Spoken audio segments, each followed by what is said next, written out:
Hey everyone, this is Andy from Drawing with Andy. I'm back after a brief hiatus. Sorry I had to go away for a little while. I was just kind of overloaded with work. I was working 3 different freelance jobs at once, and being a freelancer, sometimes you take on a bunch of jobs and they all have weird schedules, and it takes time for clients to get back to you, and there's always a point where you're like, okay, well, I'm waiting for feedback. I don't know how long this is going to be, so I'll take on this other job. There's always a point where they all kind of coincide and overlap, and that's when you're working your butt off. But luckily I finished off 2 of the jobs, and one of the jobs turned into a full-time job. Yeah, I've just been kind of feeling a little burnt out, so I haven't had time to do these videos, but I'm back, ready to talk a little bit over an old drawing. This is a drawing from a while ago.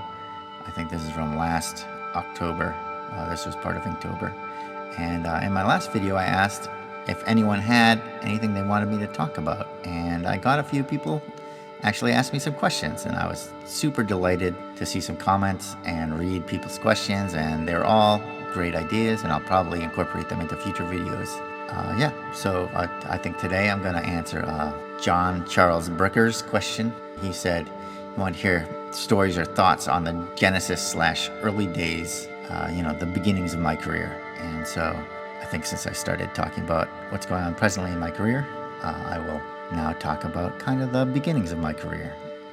I think the first real art job I ever had was in high school. I took Latin, and was really bad with languages. I got straight D's and C's, I guess. I took Spanish in junior high. I did really bad in that. Didn't fail, but my worst grades, definitely. And I took Latin in high school. And I had a really cool teacher named Mr. Lynch, who was awesome. And he would always give me extra curriculum activities like doing artwork for the class to help me pass, basically. And so he was really nice. So I'd always do, I was really into myths and stuff like that. So I'd do drawings of Hercules or whatever. And he managed to give me a C, I guess, or something. I don't know. But it was definitely, I wasn't good with languages, so that was the thing that saved me in that class. Anyway, through that class, we got this paper called the Pompeiana Newsletter, which was like a paper for Latin classes. It was all written in Latin, and they had a comic section, and you could submit your own comics, and I did that. And so for 3 or 4 years, I did this through high school and then into college a little bit. I had a comic strip in a paper, and they paid $50 a comic strip, so I think it was 9 strips a year, and so that was like $450 every year. It was called Myth Conceptions, which was a title I stole from a Robert Aspirin book, and it was just about the follies of the gods and stuff like that. It was cool. Mr. Lynch said I was the student that got the most out of the class because I was actually getting paid from a job I got through the class. Anyway, another cool thing about that class was we built a catapult. So that was probably like the first real job I had. And then in college, I went to Rhode Island School of Design, and they had this job wall. You find art jobs, and I did this character design job for somebody, but it was like one of those things like, if it gets made, you'll get paid. I did a lot of work for this one guy, and it never went anywhere. Yeah, anyway, it was one of those jobs. I don't know, don't take jobs that you're not going to get paid for. Or that aren't going to go anywhere, I guess. And, unless it's for friends or whatever. I still take jobs that I don't get that much for, to help out friends. Yeah, so when I graduated from college, I got a job at this place called Olive Jar Animation. They're kind of well known for their commercials. They did a lot of stop motion commercials and animated commercials. And yeah, I worked there as an animator. And so for the first few years, I was animating on commercials. Worked on a Pfizer commercial. What else? I worked on a Petrocharm's goldfish commercial. I got to animate puppet animation on that. Most of the stuff I did, I was in the 2D department, so most of the stuff I did was hand drawn. And on when I went for the interview, I locked my keys inside my car. So the guy who was interviewing me helped me break into my car. One of those fun stories. He's a really nice guy. And the interview, you just talk to them, and then they're like, okay, you got to draw a walk cycle. And I did a walk cycle of Captain Crunch, and it was like a really funky, weird walk cycle because was pretty untrained in animation. Even though I went to school for animation, it was, at the time, RISD was more focused on teaching abstract animation. In fact, there wasn't a character animation major, there is now. And they weren't even really classes on teaching you character animation or timing or anything like that. It was very kind of like free form, which was great, but it also, going into, I kind of learned how to animate on the job, basically, working at Olive Jar. I worked there for a few years.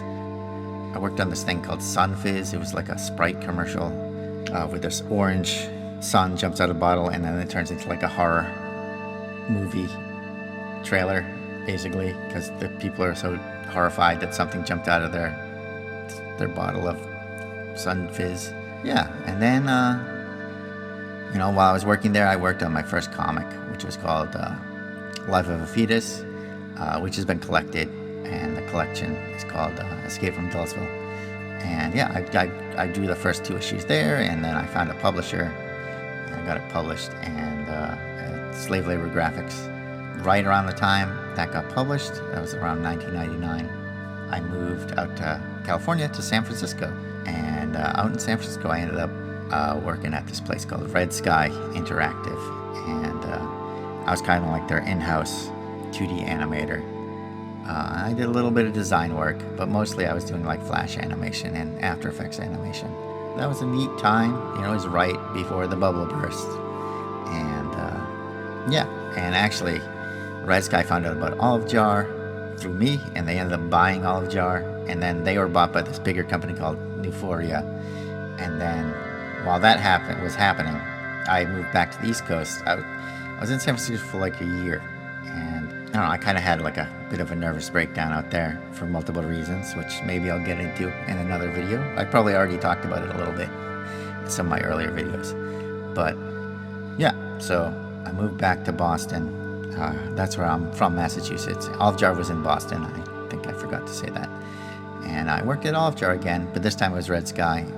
And I worked on this pilot called Uncle Gus. I don't know if that ever aired. Yeah, while I was working there, the company shut down because that was when the internet bust happened. Basically, the bubble burst, and Euphoria, who had just bought out Red Sky, who had just bought out Olive Jar, went out of business, and the shop closed down. It was kind of tragic that, it was there weren't that many animation studios in Boston, so it was a real bummer that the studio closed down. Because there were a lot of artists who wanted to stay in Boston who, it would be tough for them to find work, basically. Yeah, so I was in Boston for about a year, and then I went back to San Francisco to be in a band with some friends, and I kind of left in like a weird state of mind, so I wanted to go back and kind of repair things, I guess. I don't know how well I did that, but I went back, and kind of, for a while, I wasn't finding any work and collecting unemployment and stuff like that. And eventually I landed a job lettering manga for Viz, which their headquarters in America was in San Francisco. And yeah, I kind of right when my unemployment was running out, I got this job through Lauren McCubbin, who's another comic artist. And we had done a signing together, and she was trying to get out of lettering, and she introduced me to them, and they were like, oh, here you go. And so I started out lettering, I lettered a bunch of stuff. I lettered Zoids, New Century, I lettered Bastard for a little while. And when I first started there, they used to give everything on these photostats, which are these really big, like 11 by 17 print, like high quality printouts. And so we would have to paste the lettering in.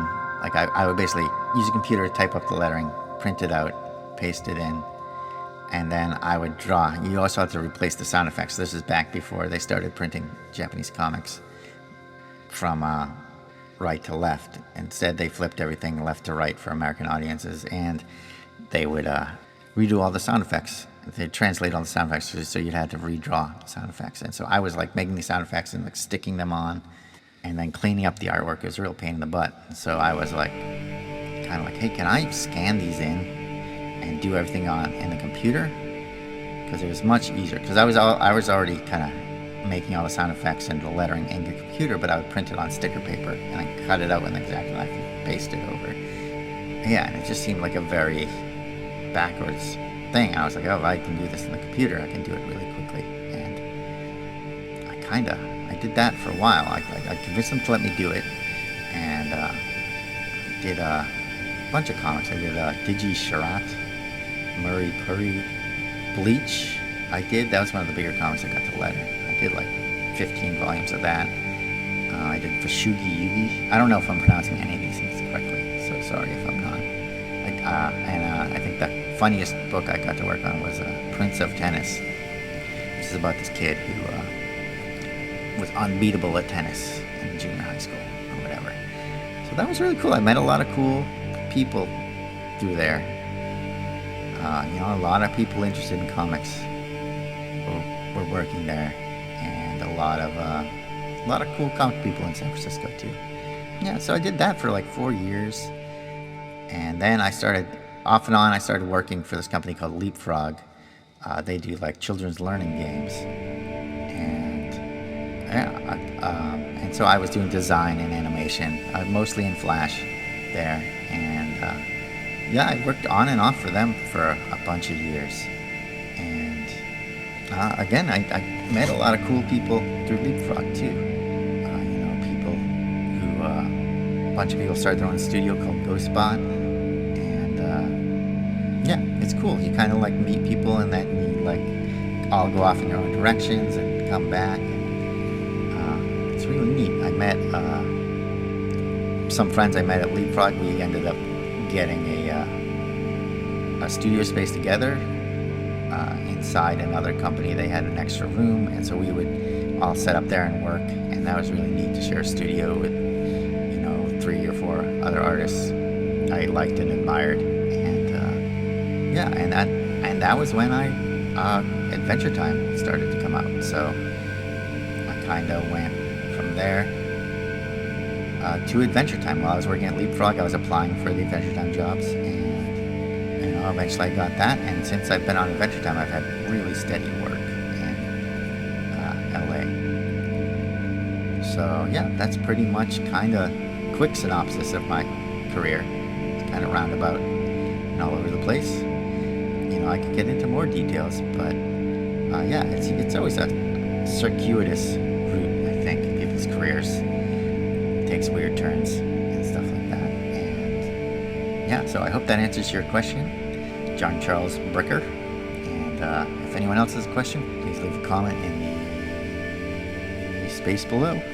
And even if you don't have a question, leave a comment. I'd love to hear. It's nice. Like when people leave comments, you really feel like, like people are watching the video. So it's just nice to hear people say stuff, even if it's bad or whatever. I mean, that's not nice, but at least you're riling people up then.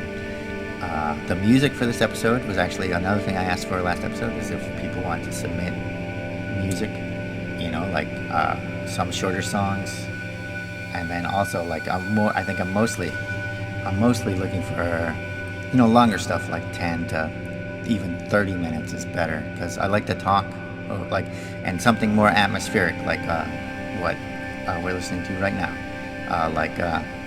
This was done by Max Wilkins, who submitted it, and really cool. It's called Ambient Track Number 3, and he actually said he was inspired by the stuff I did for these videos, so this fits in perfectly. Something I can talk over, and something you're not offended to have somebody talk over. Max Wilkins also does pretty cool illustrations. You can check out his work at maxwilkinsillustration.com. I'll put a link down below. And thank you so much for submitting. So if you want to submit something for music, or if you want to ask a question, please do below. Thank you to everyone supporting the Patreon. Thanks for listening and watching. Hopefully I'll start posting again on a regular basis now that things have calmed down a little bit. All right, thank you, everyone. Have a good day, have a good night, and stay healthy out there. All right, bye.